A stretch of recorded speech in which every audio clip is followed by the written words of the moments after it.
다윗이 고백합니다. 여호와는 나의 목자시니. 하나님이 자신의 목자가 되신다라고 그런 고백을 합니다. 목자가 누굽니까? 양을 이끄는 사람이죠. 양을 이끌어서 양이 먹기 좋은 풀이 있는 곳, 푸른 초장이죠. 그리고 마실 수 있는 맑은 물이 있는 곳으로 양을 이끌어가는 것, 바로 그것이 목자의 역할인 것입니다. 거기서 양은 먹고 마시고 쉬면서 건강하게 자라나게 되는 것입니다. 마치 이처럼 하나님은 자신을 이끄셨다. 그렇게 이끄시는 목자이다 라고 다윗은 고백을 하고 있는 것입니다. 특별히 3절을 보면 의의 길로 나를 인도하신다 라고 그렇게 말씀합니다. 내 영혼을 소생시키시고 자기 이름을 위하여 의의 길로 인도하신다. 여기서 하나님이 우리를 잘못된 길이나 죄악된 길이 아니라 윤리적으로도 도덕적으로도 올바른 바른 길, 악하지 않은 길로 우리를 인도하신다는 거죠. 인도하십니다. 의의 길로. 의의 길. 우리가 이렇게 인도를 받으며 살면 얼마나 좋습니까? 다른 건 다 떠나서 우리 인생이 부끄럽지 않지 않겠습니까? 악한 일, 해대는 일, 바르지 않은 일들을 내가 하지 않고 살았으니 인생은 적어도 부끄럽지 않는 것입니다. 예전에 제가 어릴 때 기도할 때 그랬어요. 뭣도 모르면서 올바른 길로 인도해달라고 그렇게 기도했던 것이 기억이 납니다. 여러분, 하나님은 우리를 의의 길로 인도하신다는 거죠. 근데 여러분, 여기서 의의 길이라는 게 도덕적인, 윤리적인 올바름만 의미하는 것이 아닙니다. 또 다른 의미가 있습니다. 여러분, 이 의의 길은 평탄한 길, 형통한 길이라는 의미도 있습니다. 여러분, 오늘 양이 목자의 인도를 받아요. 그런 관계 속에서 의의 길이 무슨 길이겠습니까? 다른 게 아니죠. 양은 그 목초지를 가고 그리고 쉴만한 물가로 인도함 받으며 평탄하게 잘 가는 것, 그게 양에게는 최고인 것입니다. 다른 게 뭐 있습니까? 양은 좀 수월케 평탄하게 잘 가서 그 목초지에서 그 물가에서 먹고 마시면서 쉬는 것, 그게 양에게 최고입니다. 그래서 의의 길이 평탄한 길, 형통한 길의 의미도 있다라고 성경학자들은 이야기를 합니다. 여러분, 목자는요, 양을 잘 이끌어서 그 좋은 목적지에 도착하게 하는 것, 이것이 양에게도 좋을 뿐만 아니라 양을 이끄는 목자에게도 좋은 것이 된다는 겁니다. 오늘 성경 보면 자기 이름을 위하여 우리를 의의 길로 인도잖아요. 무슨 말입니까? 이런 목자는 실력 있는 목자라는 겁니다. 이 목자는 능력 있는 거예요. 좋은 목자예요. 그리고 참 양을 잘 돌보고 사랑하는 목자구나라는 평을 듣게 된다는 것입니다. 안 그렇겠습니까? 목자인데 양 늘 생고생만 시키고 맨날 구덩이만 빠지고 맨날 헤매서 먹지도 못하고 마시지도 못하고, 이렇게 양이 목자에게 이끌림이 맞는다면 그 목자는 실력 있는 목자가 아닙니다. 그 목자는 부끄러운 목자가 되는 거죠. 우리 주는 뭐랍니까? 자기의 이름을 위하여 우리를 의의 길로, 평탄한 길로, 형통의 길로 인도하신다는 것이죠. 이처럼 하나님께서 당신의 자녀들을 인도하심으로써 목자로서의 그 자비하신 성품을 보여주시는 거죠. 좋으신 목자로. 우리 예수님도 그렇게 말했습니다. 나는 선한 목자라. 양들을 위하여 목숨까지도 바친다. 그렇게 말씀하셨어요. 그래서 이렇게 함으로 자기의 이름이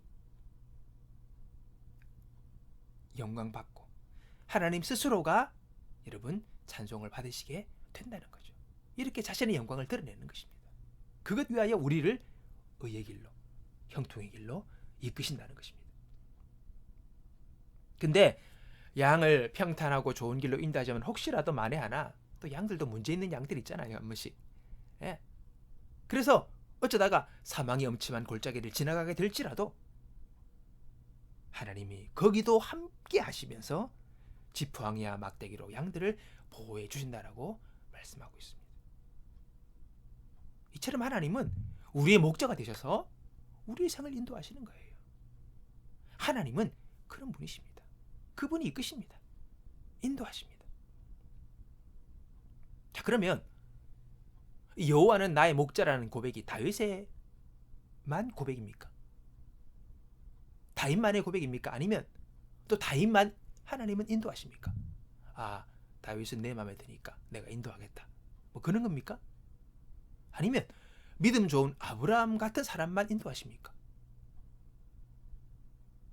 아니면 조금 더 나아가지고 인도해 달라고 간절히 기도하면 하나님 마지 못해서 인도해 주십니까? 다 틀렸어요.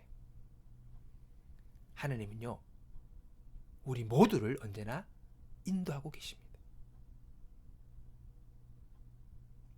어떤 사람은 하나님이 평소에 자신에게 관심이 없는데 내가 좀 열심히 기도하고 금식하고 철야하고 뭐 이러 하면 하나님이 비로소 그래 어디 한번 보자 라고 하시면서 자신의 삶에 간섭하셔가지고 나를 이끌어 주신다라고 생각을 하는 사람이 있습니다. 우리가 간절히 요청해야만 받지 못해서 우리의 삶을 인도하시는 분이라고. 틀렸습니다. 그것도 아닙니다. 사도 베드로는 너희 염려를 다 주께 맡기라. 이는 그가 너희를 돌보심이라. 그렇게 말하고 있습니다. 염려 맡기래요. 맡길 수 있는 근거가 뭡니까? 그가 너희를 돌보시기 때문이다라는 거예요. 하나님이 지금 너를 돌보시고 계시니까 이전에도 돌보셨고 지금도 돌보시고 앞으로 돌보실 거니까 쓸데없이 염려하지 말고 그 염려거리를 하나님께 맡기라는 거죠. 그분이 지금도 해결하고 계시다는 겁니다. 그게 성경의 말입니다. 하나님이 일하고 계신데 하나님이 역사하고 계신데 왜 네가 염려하고 있냐? 그런다고 키가 한 자라도 더 하냐? 아니지 않느냐? 염려가 너에게 아무런 도움이 되지 않는다. 그러니 그 문제를, 그 염려를 네가 잡아서 하지 말고 하나님께 맡기라. 하나님이 지금도 그 문제를 해결하고 계시니까 믿음으로 그분께 맡기라. 그렇게 성경은 우리에게 권면하고 있습니다. 염려함으로 되어진다면 염려해야 되겠죠. 뭔가. 근데 염려함으로 되는 것이 아니지 않습니까? 염려하는 대신 평안한 마음을 가지고 일상을 계속 열심히 살아가는 것이 우리의 최선의 방법인 것입니다. 나머지는 하나님이 하시는 거죠. 염려는 마음에 병을 주고 마음을 고통스럽게 하고 결국 우리 가운데 몸과 마음을 여러분 상하게 하는 것이 염려, 걱정인 것이죠.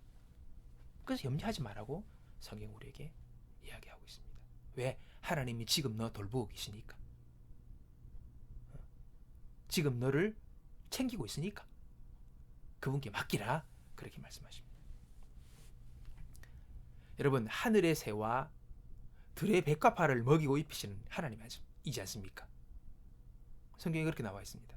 미물인 참새 2마리가 한 아사리온에 팔리는 것까지도 우리 하나님은 관여하시는 분이라고 성경은 이야기하고 있습니다.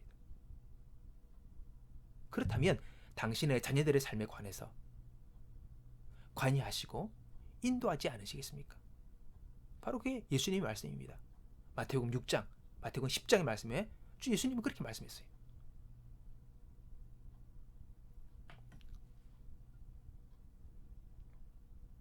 여기서 자신이 하나님의 돌보심과 인도하심에서 여러분 제외되었다고 생각하는 사람들이 있습니다. 나는 안 돌볼 것이다. 그분은 나에게 관심이 없을 것이다 라고 생각하는 분들이 있다는 것입니다. 왜요? 나는 믿음이 없어요. 나는 신앙생활을 열심히 하지도 않아요. 예전에 나는 죄를 짓고 있고 반복적으로 넘어지고 있어요. 그래서 하나님이 나를 안 돌보시고 내게 관심이 없다라고 생각하는 분이 있다는 것입니다. 은연중에라도. 그럼 그것도 잘못된 것입니다. 착각입니다. 우리가 알아야 하는 것은요, 하나님의 인도와 돌보심에는요, 지금 하나님을 믿고 따르는 사람들에게만 국한된 게 아니래요. 하나님은요, 온 만물을 돌보십니다. 온 세상을 그분이 돌보고 계세요. 마태복음 10장 29절에 예수님이 말씀하십니다. 참새 2마리가 한 아사리온에 팔리는 것이 아니냐. 그러나 너희 아버지께서 허락하지 아니하시면 그 하나라도 땅에 떨어지지 아니하리라. 참새 2마리가 한 아사리온, 이거는 로마의 화폐 단위입니다. 아주 적은 돈이에요. 이 돈에 참새 2마리가 있는데 이 2마리가 팔려가는 것, 누가 그 참새 구이해 먹으려고 갈 수도 있고, 사서 잡아 먹으려고 할 수도 있겠죠. 아주 이제 없는 분, 어려운 분들은 이렇게 참새를 잡아다가 먹기도 하고 그랬대요. 그 당시에는. 참새 2마리가 이제 가서 잡혀 먹는 거죠. 근데 이 2마리 참새가 한 아사리온에 팔려가는 것도 하나님께서 허락지 아니하면 안 된다는 거예요. 무슨 말입니까? 참새가 예수 믿습니까? 참새가 하나님을 믿는 신앙이 있는 참새입니까? 아니잖아요. 하나님은 그런 참새의 인생에도 관여하신다는 거죠. 하물며 우리의 삶은 말할 것도 없는 것입니다. 예수를 믿는다는 것, 하나님 믿는다는 것은 특별한 하나님과의 관계 속으로 들어간 사람들입니다. 그런 자녀의 삶, 그 자녀의 인생을 우리 하나님이 관여 안 하시겠느냐? 하나님이 돌보시지 않겠느냐? 예, 너희 염려를 다 주께 맡기라. 이는 그가 너희를 돌보심이라. 시편은 우리에게 이야기합니다. 121편에 보면 내가 산을 향하여 눈을 들리라. 나의 도움이 어디서 올꼬? 나의 도움이 천지를 지으신 여호와에게로다. 여호와께서 너로 실족지 않게 하시며 너를 지키는 자가 졸지 아니하시리로다. 이스라엘을 지키는 자는 졸지도 아니하시고 주무시지도 아니하시리로다. 여호와는 너를 지키시는 자라. 여호와께서 내 우편에 내 그늘이 되시나니 낮의 해가 너를 상치 아니하며 밤의 달도 너를 해치 아니하리로다. 여호와께서 너를 지켜 모든 환난을 면케하시며 또 내 영혼을 지키시리로다. 여호와께서 너의 출입을 지금부터 영원까지 지키시리로다. 여러분, 하나님의 우리를 향한 돌보심은 쉰 적이 없습니다. 멈춘 적이 없습니다. 이전부터 지금까지, 앞으로도 계속 그분은 우리를 지키시고 출입을 돌보십니다. 이걸 알아야 합니다. 여러분, 문제가 뭡니까? 근데 우리가 평소에 나를 인도하시는 하나님을 의식하지 못하고 살아간다는 거예요. 그분을 내가 믿지 못하고 인정하지 못하고 의식하지 못하고 혼자 달리는 거죠. 여전히 외로운 사람이고 여전히 슬픈 사람이고 외톨이고 무력하고 슬픈 사람이 되는 것입니다. 또 어떤 때는 자신의 교만과 욕심으로 내 마음대로 살려고 자신의 길을 뛰어다니는 사람도 있습니다. 하나님과는 상관없이. 여러분, 지금부터 영원까지 우리를 지키시고 돌보신다는 하나님 앞에 우리는 어떻게 반응해야지 바른 반응입니까? 감사하고 그분께 찬양을 드리는 이러한 반응으로 우리가 나아가야 되죠. 그리고 더 나아가 그렇게 우리를 인도하신 하나님께 감사하는 마음으로 더 친밀하게 주님과 동행하는 삶을 살아가는 것, 그것이 바로 올바른 사람의 반응이죠. 근데 그렇게 많은 사람들이 살지 못하고 있다는 것입니다. 그리고는 이런 질문을 합니다. 그럼 내 삶은 왜 이래?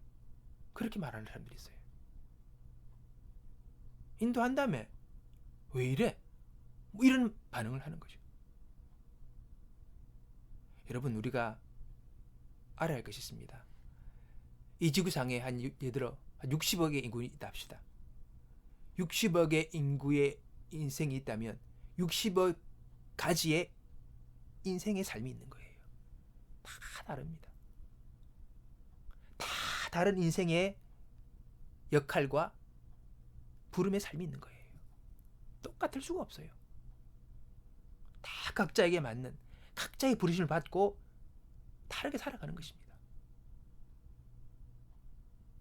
부름의 자리가 있어요. 그래서 각자의 삶을 살아가도록 하나님은 우리를 인도하고 계십니다. 태어난 시대도 다르고 태어난 환경도 다르고 보세요. 다윗의 인생이 있고 요셉의 또 인생이 있어요. 또 모세의 인생이 있죠. 같을 수가 없습니다. 그의 스토리를 보십시오. 다 달라요. 다 부름을 다르게 받아서 다 각자의 삶으로 여러분 살아갔다는 것이죠. 거기서 하나님 인도를 받고 거기서 승리하는 삶을 살고 거기서 하나님께 영광 돌리고 거기서 행복함을 누리는 그런 삶을 다 각자가 살아가는 것입니다. 그러므로 오늘 나를 부르신 나의 삶도 있는 것이에요. 우리가 그 부름에 응답하는 삶을 살아야 합니다.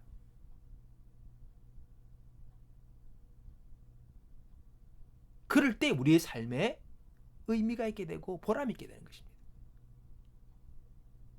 그래서 뭐 이런 부름의 삶이라는 게 누구는 뭐 판사로, 누구는 경찰로, 누구는 사업가로 이런 의미가 아니라 우리 각자의 부르신 삶의 어떤 여러분 모습들이 있는 거예요.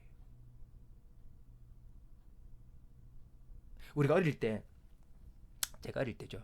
라디오 있지 않습니까? 지금은 그런 라디오가 볼 수 없습니다. 그 라디오가 저녁에 6시인가 뭐 이되면 어린이 프로가 있어요. 근데 그때는 라디오를 켜고 들었죠. 근데 라디오를 켜면요 금방 소리가 안 잡혀요. 요즘은 끄는 잡히지만은. 그래서 다이얼을 돌려요. 그러면 지지지 하다가 그 다이얼이 딱 그 맞는 주파수에 딱 가까이 가면요 잡음 소리가 점점 줄어들어요. 그러다가 딱 맞으면 깨끗한 소리가 들리는 것입니다. 그 주파수가 딱 맞으면 잡음이 싹 사라져요. 그리고요 분명한 성우의 목소리가 들립니다. 잘 들을 수가 있는 거죠. 여러분 우리가 알지 않습니까? 이 공중에는요 수많은 전파들이 떠돌아요. 근데 우리가 원하는 그 주파수에 우리가 딱 맞춰야지 분명하고 깨끗한 방송 소리를 들을 수가 있는 거예요. 이처럼 중요한 것은요 하나님과 우리도 주파수를 맞춰야 합니다. 이것은 뭐 몇 헤르츠 이런 게 아니라 우리의 마음으로 주파수를 맞추는 거죠. 하나님은 내 삶을 인도하시고 이끄시지만 나는 관심이 없는 거예요. 하려고도 하지 않고. 그러니 우리의 인생에 계속 뒤질거리는 잡음 속에 우리는 살아가는 것입니다. 분명하지도 않고 온갖 소리에 혼돈이 가득한 삶을 우리는 그냥 살아가는 거죠. 헤매게 되는 것입니다. 여러분 하나님은 우리에게요 자유의지를 주셨어요. 우리가 스스로 선택하고 결정할 수 있는 우리에게 무한한 자유를 주시고 그 자유 가운데서 우리가 선택하며 살라고 우리에게 그렇게 우리를 만드신 거예요. 여러분 보세요. 아담과 하와도요 선악과도 마음대로 따먹었어요. 자유가 있었기 때문입니다. 여러분 그래서 우리가 신앙생활 하는 것도 그래요. 우리가 스스로 결정하고 선택하기를 바라십니다. 그래서 기꺼이 선택하는 마음으로 하나님께 나아가 그분을 의지하고 그분을 믿고 따르기로 그분의 이끄심과 인도를 따라 살기로 우리가 결정하고 나아가기를 바라신다는 거예요. 내 삶이 왜 이렇노? 하나님 따라 좀 해봐라. 이게 아니라 그분 앞에 나아가야 돼요. 우리는 대부분 하나님의 존재에 대해서는 인식을 합니다. 적어도 교회에 나오는 사람들은. 그렇기 때문에 이미 하나님의 살아계심을 알아요. 그러니 너희들이 이제 나를 찾아와 달라. 나를 의지해 달라. 나의 인도에 너희들이 따라오기를 원한다. 내가 바라는 삶의 태도와 자세를 가지고 너희들이 살 때에 너희들이 복될 것이다. 주님 말씀하시면서 우리에게 주님께 기꺼이 나아가 그분을 선택하고 따르기를 결정하며 살기를 바라신다는 것입니다. 우리가 자발적으로 하나님 앞에 나와 주님을 가까이 하는 삶을 살기를 원하시는 것입니다. 그러면요 주님은 절대 우리를 거부하지 않는다고 성경은 말하고 있습니다. 받아주세요. 둘째 아들이 나가서 실컷 방탕하다가 가진 돈 싹 다 까먹고 아버지 재산 다 날리고 창기와 더불어서 허랑방탕해졌고, 그러다가 이제 인생 죽게 되어서 먹을 게 없으니까 부끄럽지만은 살기 위해서 고개를 들어 다시 집으로 돌아가죠. 근데 아버지 뭐랍니까? 이놈의 새끼야, 네 그럴 줄 알았다. 네 그라고도 인가이가 뭐 네가 그라고도 돌아올 수 있나? 아니에요. 그런 말 하지 않으세요. 사랑의 마음으로 기꺼이 기쁨으로 아들을 받아주시고 축제를 내십니다. 그게 하나님 아버지예요. 우리는 하나님 아버지를 오해하고 있습니다. 돌아가면 받아주시고 찾으면 만나주시고 그분을 의지하면 이끄시는 분이 바로 우리 하나님 아버지라는 것입니다.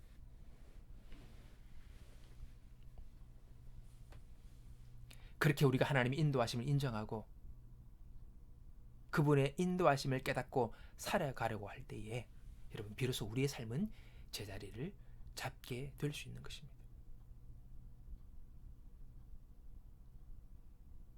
근데 사람이요 그래요.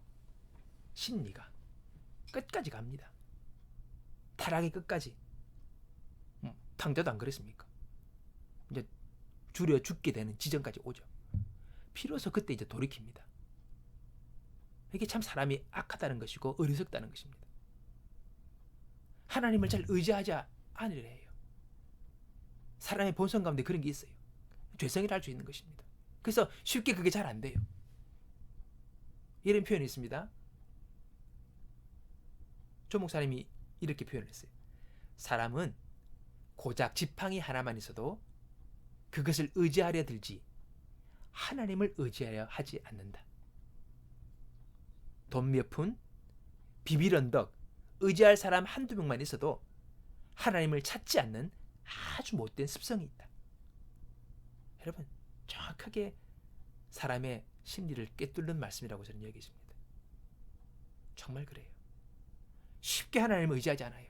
어떻게 하든지 살 길을 찾아서 어떻게 내가 해보려고 그러고 뭔가 다른 걸 의지하고 주어진 사람이라든지 돈 몇 푼 의지해서 그것 가지고 참 보면 유치한데 그것 의지해서 그것 때문에 어떻게 해보려고 하는 것이 사람의 모습이라는 것입니다.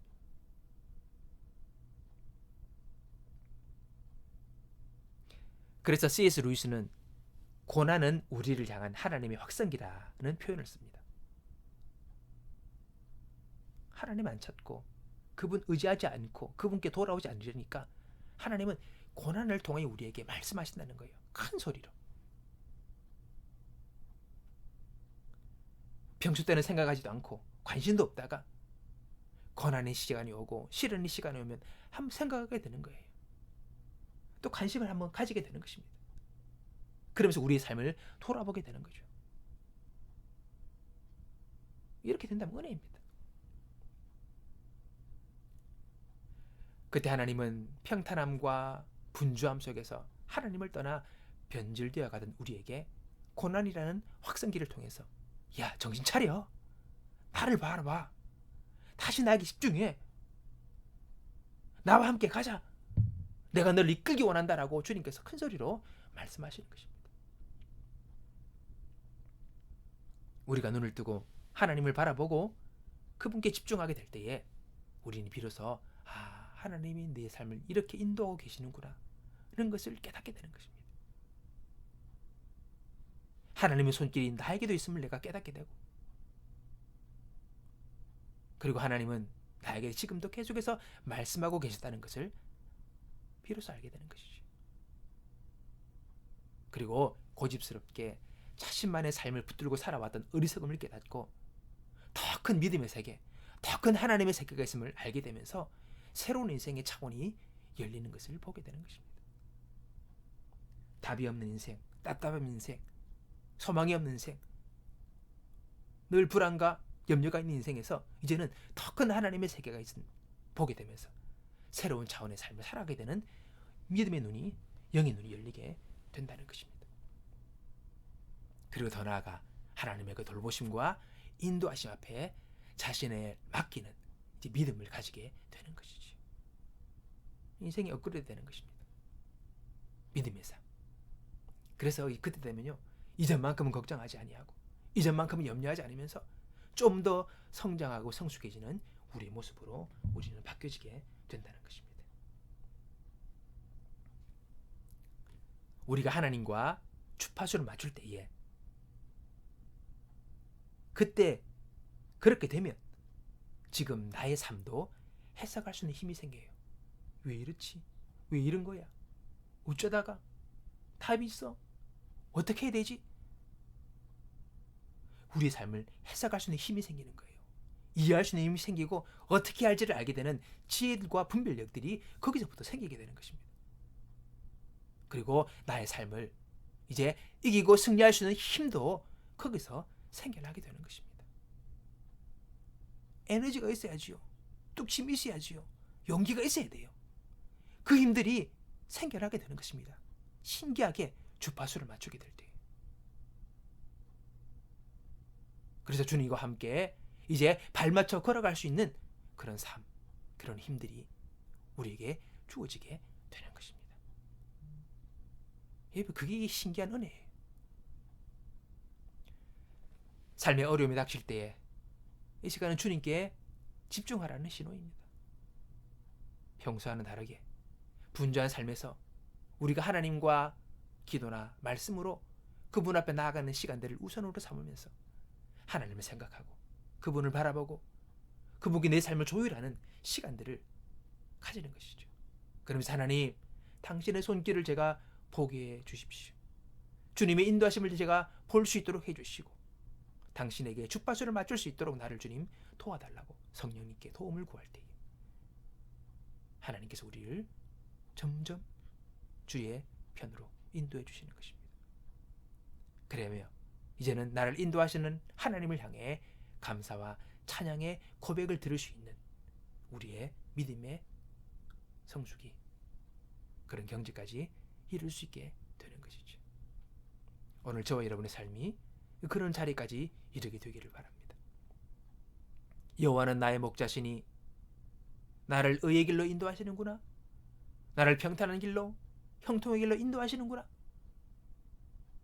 나의 평생의 선하심과 인자하심으로 나와 함께 하시는구나 라는 이 고백이 다윗의 고백만이 아니라 오늘 저와 여러분 로뎀교회 모든 성도들의 고백이 되시기를 주님의 이름으로 축원합니다. 우리 함께 기도하겠습니다. 하나님 아버지 감사합니다.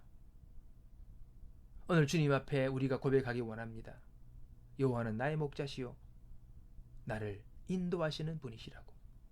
주님 앞에 두 손 들고 나아가며 당신 앞에 더 가까이 나가기 원하오니 주여 우리를 도우사 주님과 함께 동행하며 주께서 이끄시는 그 길을 함께 믿음으로 걸어가 우리 인생이 승리의 길이고 성공의 길이고 형통한 길이고 복된 길이 될 수 있도록 날마다 우리의 어두운 눈을 밝혀주시고 우리 연약한 마음들의 힘과 능력을 더하여 주시옵소서. 감사와 찬양을 드리며 예수님의 이름으로 기도하옵나이다. 아멘.